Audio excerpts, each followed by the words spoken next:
6:30 p.m., October 16, 1979, Prime Minister Lee Kuan Yew of the Republic of Singapore arrives at Gimpo International Airport in Seoul to pay an official visit to the Republic of Korea. On hand to receive him warmly are Prime Minister Choi Kyu-ha, Foreign Minister Park Dong-jin, Ambassador to Singapore Lee Sang-ok, Singaporean Ambassador to Korea Wee Mon-chang, and other ranking dignitaries. Prime Minister Lee and his party now head for the Hotel Schiller.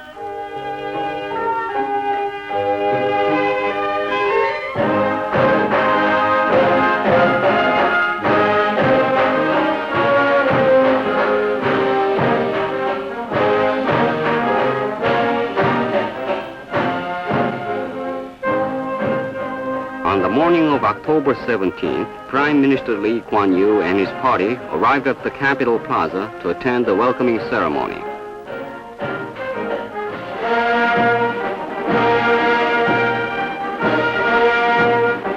Here, Premier Lee reviews an honor guard.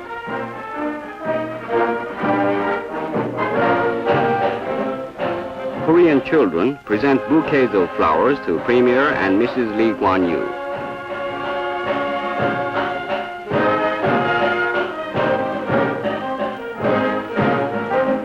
Seoul Mayor Chong Sang-cheon presents the visiting Singaporean Premier a key of good luck.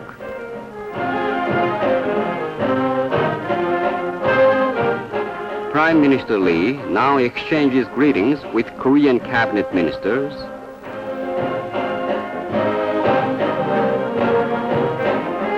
and members of the Foreign Diplomatic Corps in Seoul. After the ceremony, Prime Ministers of the two countries hold a meeting. Prime Minister Che briefs on the latest development of the Korean situation with regard to the dialogue with North Korea and other initiatives taken by Seoul in an effort to secure peace on the Korean peninsula and on Korea's hope for building further cooperative bonds between Korea and the Association of Southeast Asian Nations. Premier Lee calls for unity among the newly industrializing nations in Asia.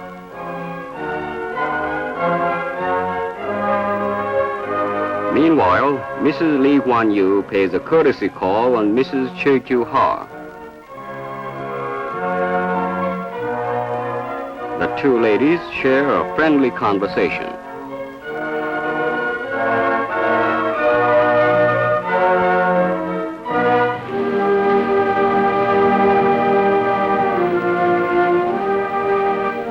In the afternoon, Prime Minister Lee visits the National Cemetery located south of the Han River in Seoul.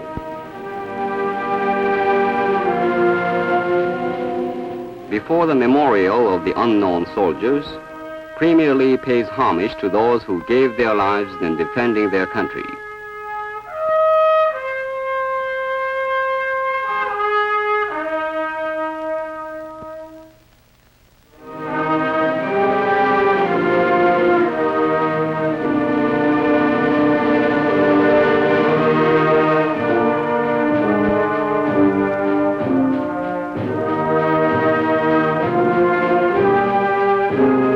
Then pays his respects to the late Mrs. Park Chung-hee at the National Cemetery.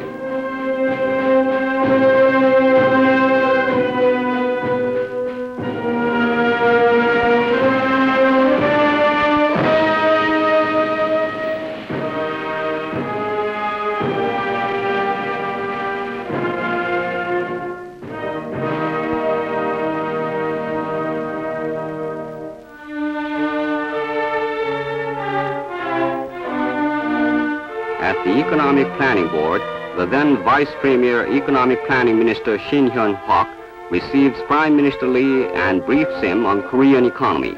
Here, the two leaders discuss measures for promoting mutual cooperative ties in economy between the two countries.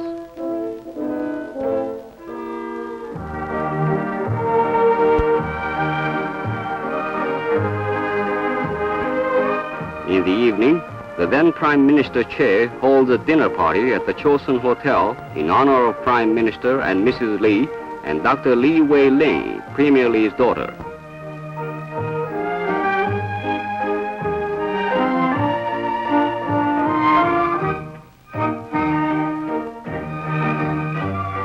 Prime Minister Lee says here that Korea has risen from rubbles of war like a phoenix, and that Koreans are known as active traders and businessmen in Asia and the most productive construction workers in the Middle East.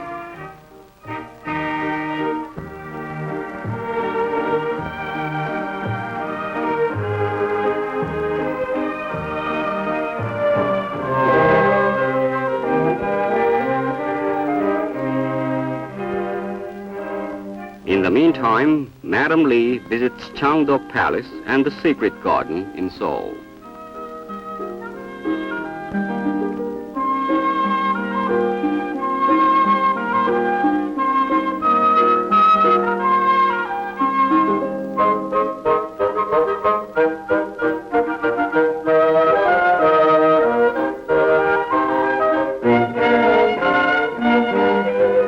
Here she observes in detail centuries-old edifices, gardens, and the relics on display, Korea's valuable cultural properties.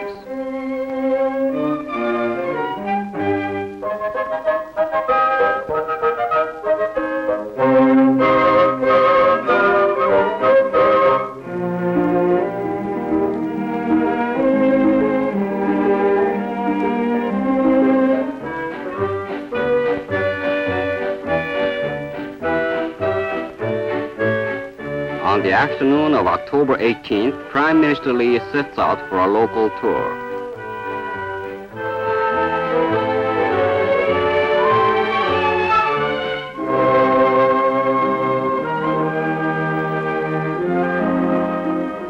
Guided by Culture Information Minister of Korea, Premier Lee visits Bulguksa Temple in Gyeongju, the ancient capital of the Silla dynasty. Bulguksa Temple, built in the 8th century, is a symbol of Korean Buddhist culture.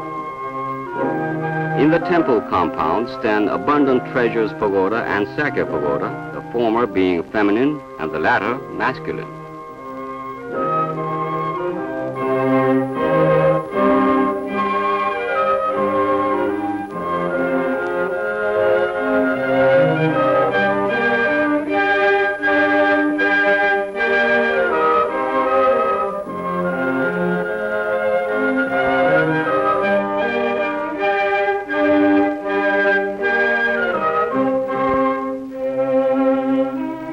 The Heavenly Horse Tomb in the Tumuli Park.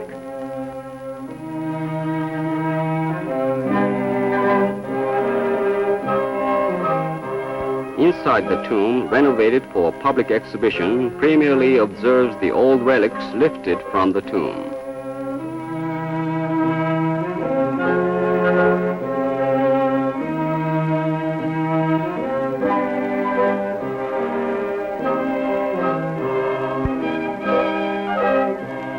Premier Lee now visits the Unification Hall, built to commemorate unification of the peninsula by the Silla Kingdom in the 7th century during the Three Kingdoms period.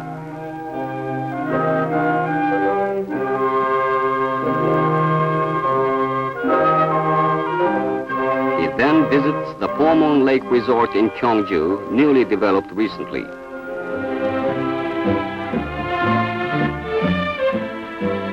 At the Gyeongju Chosun Hotel, located in the resort, Governor Kim Moo-yeon of North Gyeongsang Province hosts a dinner in honor of Premier and Mrs. Lee Kuan-yew.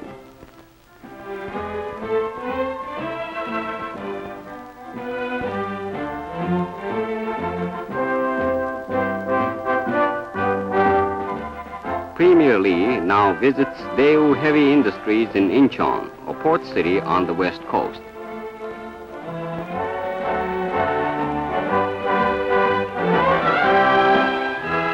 The visiting premier observes heavy industrial products for export as well as for local use.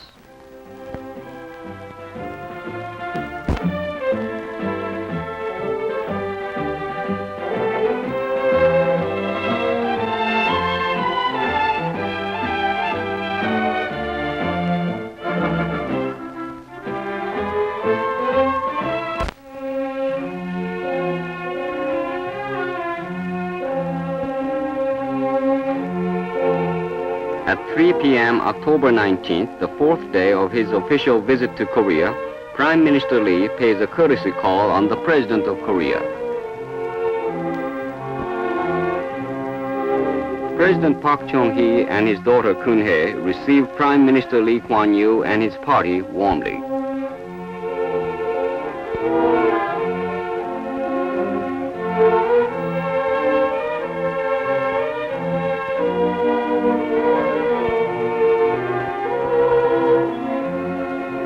Premier Lee introduces members of the official party to the Korean president.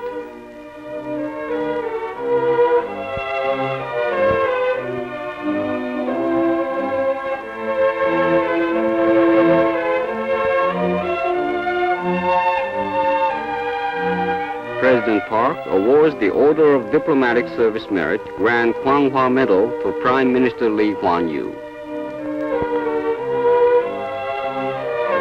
Extending a cordial welcome to Premier Lee, President Park explains that it is the autumn harvesting season in Korea and asks him if it is summer in Singapore.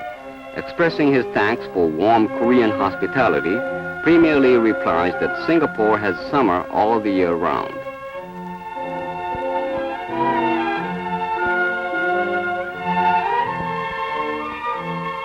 The two leaders hold talks for about an hour and a half, exchanging opinions extensively on the Northeast and Southeast Asian situations, including that of Indochina, and agree to further promote the existing cooperative ties between the two countries.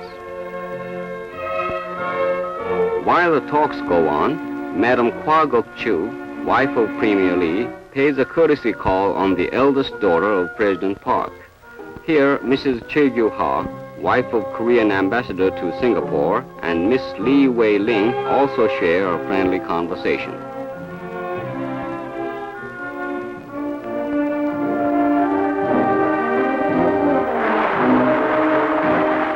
At 6:30 p.m., the Singaporean leader and his party attend the reception and dinner given by President Park at the Blue House.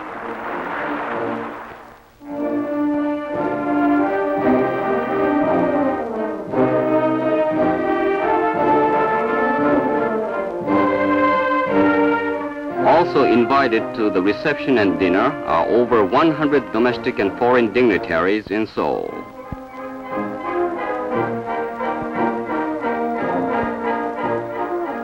The Republic of Korea and the Republic of Singapore share valuable experiences and results of economic and national development as the newly industrializing countries. Based on such common experiences, the two countries have come closer together thanks to the visit to Korea by Premier Lee Kuan Yew of Singapore.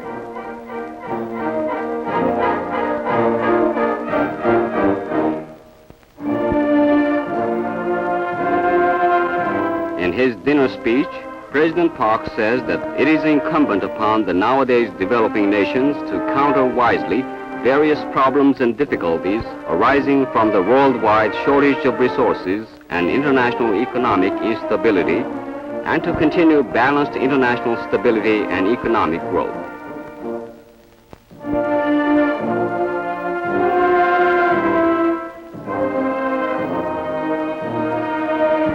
President Park suggests a toast to an everlasting development of Singapore.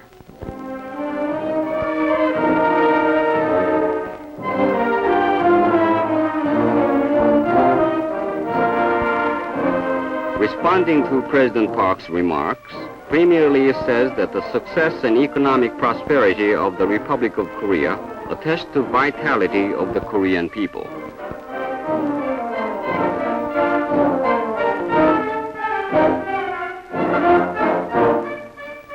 Premier Lee now offers a toast to the people of the Republic of Korea.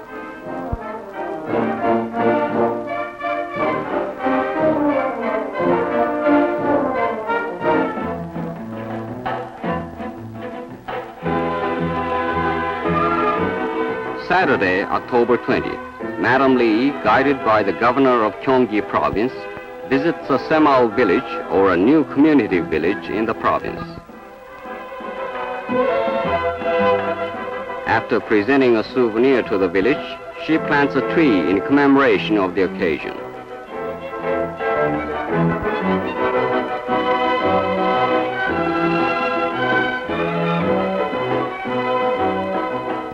Everywhere in the village, Mrs. Lee observes the results of the Semal Undong, or the new community movement, sustained by the spirits of diligence, self-help, and cooperation.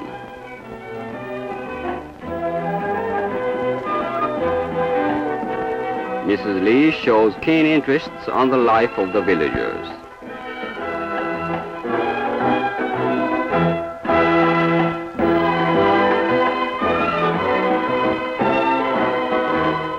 And now she returns to Seoul.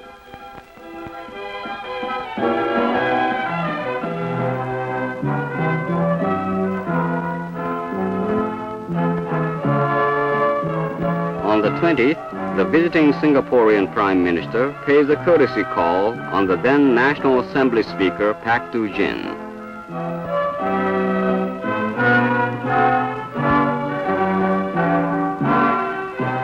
Premier Lee exchanges greetings with Korean legislative leaders.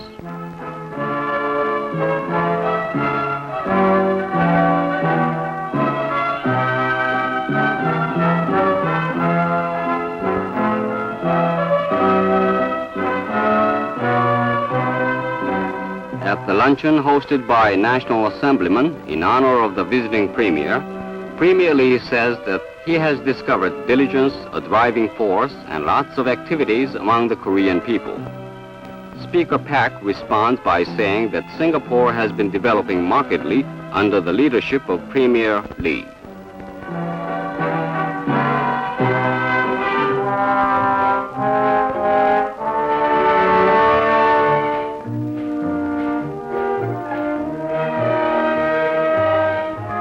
At the Hotel Schiller, Premier Lee now receives Korea's Foreign Minister Park Dong-jin and Defense Minister Roh Jae-hyun and discuss matters of mutual interest.